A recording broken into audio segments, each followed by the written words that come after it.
നോണയൊക്കെ നമ്മൾ ഇനി ചറപറ പറഞ്ഞുകൊണ്ടിരിക്കാൻ പോവാണ്. ഒരു വെരിഫിക്കേഷൻ ഇനി നമ്മൾ നടത്താൻ പോകുന്നില്ല. ഹായ്, ആരിഫ് ഹുസൈൻ ഡീബങ്ക്ഡ് ചാനലിലേക്ക് സ്വാഗതം. ഇന്ന് നാം പരിശോധിക്കാൻ പോകുന്നത് ഇസ്ലാം വിമർശകനായ ആരിഫ് ഹുസൈൻ തന്റെ പുതിയ വീഡിയോയിൽ നടത്തുന്ന ചില അവകാശവാദങ്ങളാണ്. കേരളത്തിലെ വിദ്യാലയങ്ങളിൽ നിന്ന് മതപ്രാർത്ഥനകൾ ഒഴിവാക്കണമെന്ന വിദ്യാഭ്യാസ മന്ത്രിയുടെ അഭിപ്രായത്തെ ഇയാൾ വലിയ ആവേശത്തോടെ സ്വാഗതം ചെയ്യുകയാണ്. ഒപ്പം വിദ്യാലയങ്ങളിലെ സമയമാറ്റം, പാഠ്യപദ്ധതിയിലെ ചില വിഷയങ്ങൾ എന്നിവയുമായി ബന്ധപ്പെട്ട് കേരളത്തിലെ മുസ്ലിം സംഘടനകൾ തങ്ങളുടെ ജനാധിപത്യപരമായ അവകാശങ്ങൾ ഉപയോഗിച്ച് നടത്തിയ ഇടപെടലുകളെ ഒളിപ്പിച്ചുവെച്ച അജണ്ടകളായി ഇയാൾ ചിത്രീകരിക്കുന്നു. അതിനു പുറമെ ഗാസയിലെ വംശഹത്യക്കെതിരെ നടന്ന ഒരു ബഹിഷ്കരണ ക്യാമ്പയിനിന്റെ പരാജയത്തെ വലിയൊരു മതേതര വിജയമായി കൊട്ടിഘോഷിക്കുകയും ചെയ്യുന്നുണ്ട്. ഈ വാദങ്ങളിലെ പൊള്ളത്തരങ്ങളും ഇയാളുടെ ഉള്ളിലിരിക്കുന്ന ഇസ്ലാം വിരോധവും വലതുപക്ഷ രാഷ്ട്രീയത്തോടുള്ള ഇയാളുടെ വിധേയത്വവും എത്രത്തോളമുണ്ടെന്ന് നമുക്ക് കൃത്യമായി പരിശോധിക്കാം. ഏതെങ്കിലും വിധേന ഇസ്ലാമിനെയൊക്കെ തൊട്ട് കഴിഞ്ഞാൽ പലതവണ അത് പിൻവലിക്കുന്ന ഒരാളായിരുന്നു. ഇസ്ലാമിന്റെ ഭാഗത്തുനിന്ന് ഇപ്പോൾ സ്കൂൾ സമയത്തിന്റെ കാര്യം, സെക്സ് എഡ്യൂക്കേഷന്റെ വിഷയങ്ങൾ, ഇതൊക്കെ വന്നു കഴിയുമ്പോൾ സമസ്ത വന്ന് ഇങ്ങനെ ഓരോന്നൊക്കെ പറയുന്നു. അല്ലെങ്കിൽ സമസ്ത വരാനുള്ള കാരണം ഞാൻ പറഞ്ഞു, ഈ പറയുന്ന സലഫി ദാവ ഇൻഫ്ലുവൻസ് അവരും കുറേശ്ശെ കാണിക്കുകയാണ്. എന്ന് വെച്ചാൽ അവരും അത് ഉൾക്കൊള്ളുന്ന അവസ്ഥയിലേക്ക് വരികയാണ്. അവരും ഒളിപ്പിച്ചു വെച്ചിരുന്ന സാധനങ്ങൾ അവർക്ക് പുറത്തെടുക്കാനുള്ള ധൈര്യം കിട്ടിയപ്പോൾ അവർ പച്ചയ്ക്ക് വന്നിട്ട് അതൊക്കെ നേരിട്ട് അതിന് ഒബ്ജക്ഷൻ അറിയിക്കുന്ന അവസ്ഥയൊക്കെ വരികയാണ്.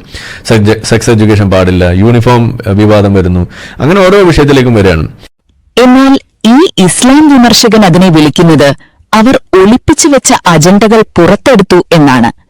സ്വന്തം മതവിശ്വാസം സംരക്ഷിക്കാൻ വേണ്ടി ജനാധിപത്യപരമായി ശബ്ദമുയർത്തുന്നത് എങ്ങനെയാണൊരു ഒളിപ്പിച്ചുവെച്ച അജണ്ടയാകുന്നത്? ഇവിടെയാണ് ഇയാളുടെ യഥാർത്ഥ ഇരട്ടത്താപ്പ് നാം തിരിച്ചറിയേണ്ടത്. ഇന്ത്യയിലെ വലതുപക്ഷ സർക്കാർ NCERT പാഠപുസ്തകങ്ങളിൽ നിന്ന് മുഗൾ ചരിത്രവും ഗുജറാത്ത് വംശഹത്യയുടെ പാഠഭാഗങ്ങളും പരിണാമ സിദ്ധാന്തവും വരെ വെട്ടിമാറ്റി ചരിത്രത്തെ കാവ്യവൽക്കരിക്കാൻ ശ്രമിച്ചപ്പോൾ അത്തരം യഥാർത്ഥ അജണ്ടകൾക്കെതിരെ സംസാരിക്കാൻ ഈ നിരീശ്വരവാദിക്ക് ഒരിക്കലും നാവുയർന്നിട്ടില്ല. ഭരണകൂടം അവരുടെ ഹിന്ദുത്വ രാഷ്ട്രീയ അജണ്ടകൾ പാഠപുസ്തകങ്ങളിലൂടെ ഒളിച്ചു കടത്തുമ്പോൾ അതിനെതിരെ പ്രതികരിക്കാത്ത ഇയാൾ മുസ്ലിംകൾ തങ്ങളുടെ ഭരണഘടനാപരമായ അവകാശങ്ങൾക്കായി ശബ്ദിക്കുമ്പോൾ മാത്രം അതിനെ ഭയപ്പെടുത്തുന്ന ഒരു അജണ്ടയായി ചിത്രീകരിക്കാൻ ശ്രമിക്കുന്നത് ഇയാളുടെ ഉള്ളിലെ ആഴത്തിലുള്ള മുസ്ലിം വിരോധം കാരണമാണ്. ഇസ്ലാമിക സംഘടനകൾ തങ്ങളുടെ ധാർമ്മിക മൂല്യങ്ങളിൽ ഉറച്ചു നിൽക്കുന്നത് ഇയാളെ വല്ലാതെ അസ്വസ്ഥനാക്കുന്നുണ്ട് എന്നിതിൽ നിന്ന് വ്യക്തമാണ്.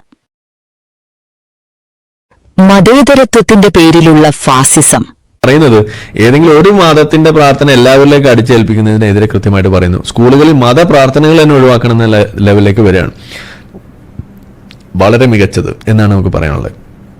കാരണം നേരത്തെ നമ്മൾ ഈ കസാഖിസ്ഥാനിലെ പ്രസിഡന്റ് പറഞ്ഞ മാതിരി സ്കൂൾ എന്ന് പറയുന്നത് സെക്യുലർ ആയിട്ട് നിലനിൽക്കേണ്ട ഒരു മേഖലയാണ്. അവിടെ നമ്മൾ ഈ പറയുന്ന സാധനം ഇറക്കുക എന്ന് പറയുന്നത് അത് ശരിയല്ല. ഇനി ഇയാളൊരു ബദലായി നിർദ്ദേശിക്കുന്ന പുതിയ മതേതര പ്രാർത്ഥനയെക്കുറിച്ച് നമുക്കൊന്ന് ചിന്തിച്ചു നോക്കാം. ദൈവത്തെ ഒഴിവാക്കിക്കൊണ്ട് മനുഷ്യന്റെ കഴിവുകളെയും സാഹചര്യങ്ങളെയും പ്രകീർത്തിക്കുന്ന ഒരു ഗീതമാണ് ഇയാൾ നിർദ്ദേശിക്കുന്നത്. നിരീശ്വരവാദത്തിന്റെ അടിസ്ഥാന തത്വങ്ങൾ വെച്ച് നോക്കിയാൽ ഇത് തികച്ചും അർത്ഥശൂന്യമാണ്. നിരീശ്വരവാദ പ്രകാരം ഈ പ്രപഞ്ചം യാതൊരു ലക്ഷ്യവുമില്ലാതെ അന്ധമായ ഭൗതിക പ്രക്രിയകളിലൂടെ യാദൃശ്ചികമായി ഉണ്ടായതാണ്. മനുഷ്യനെന്നത് വെറും രാസവസ്തുക്കളുടെ ഒരു കൂട്ടായ്മ മാത്രമാണ്. അവിടെ മനുഷ്യന്റെ കഴിവുകളെ പ്രകീർത്തിക്കാൻ എന്ത് യുക്തിയാണുള്ളത്? ലക്ഷ്യബോധമില്ലാത്ത ഒരു പ്രപഞ്ചത്തിൽ എന്തിനോടാണ് നിങ്ങൾ നന്ദി കാണിക്കുന്നത്?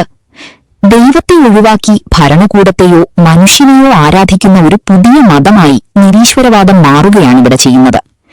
ഇസ്ലാം നൽകുന്ന കാഴ്ചപ്പാട് ഇതിൽ നിന്ന് തികച്ചും വ്യത്യസ്തമാണ്. ഈ പ്രപഞ്ചത്തെ സൃഷ്ടിക്കുകയും പരിപാലിക്കുകയും ചെയ്യുന്ന എല്ലാം അറിയുന്ന ഒരു സ്രഷ്ടാവുണ്ട് എന്നും ആ സ്രഷ്ടാവിനെ സ്മരിക്കുകയും അവനോട് പ്രാർത്ഥിക്കുകയും ചെയ്യുക എന്നത് മനുഷ്യന്റെ ഏറ്റവും ഉന്നതമായ ധാർമ്മിക ബാധ്യതയാണെന്നും ഇസ്ലാം പഠിപ്പിക്കുന്നു. ആ പ്രാർത്ഥനകൾ വിദ്യാർത്ഥികളിൽ വിനയവും ധാർമ്മിക ബോധവും ഉണ്ടാക്കുന്നു. ഇവിടെ ഏറ്റവും ശ്രദ്ധേയമായ മറ്റൊരു കാര്യം ഇയാൾ മാതൃകയായി ഉയർത്തിക്കാട്ടുന്ന കസാഖിസ്ഥാൻ എന്ന രാജ്യമാണ്. കസാഖിസ്ഥാൻ മതേതരത്വത്തിന്റെ പേരിൽ സ്കൂളുകളിൽ മതചിഹ്നങ്ങൾ നിരോധിച്ചിട്ടുള്ള രാജ്യമാണ്. അവിടെ പർദ്ദയും ഹിജാബും ധരിക്കുന്ന പെൺകുട്ടികളെ വിദ്യാലയങ്ങളിൽ നിന്ന് പുറത്താക്കുന്നു.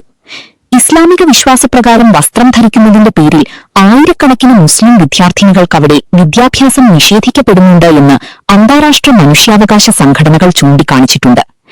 ഈ ഫാസിസ്റ്റ് മോഡലിനെയാണ് ആരിഫ് ഹുസൈൻ വളരെ മികച്ചത് എന്ന് വിശേഷിപ്പിക്കുന്നത്. ഇതിൽ നിന്ന് ഇയാളുടെ യഥാർത്ഥ ലക്ഷ്യം വ്യക്തമാണ്.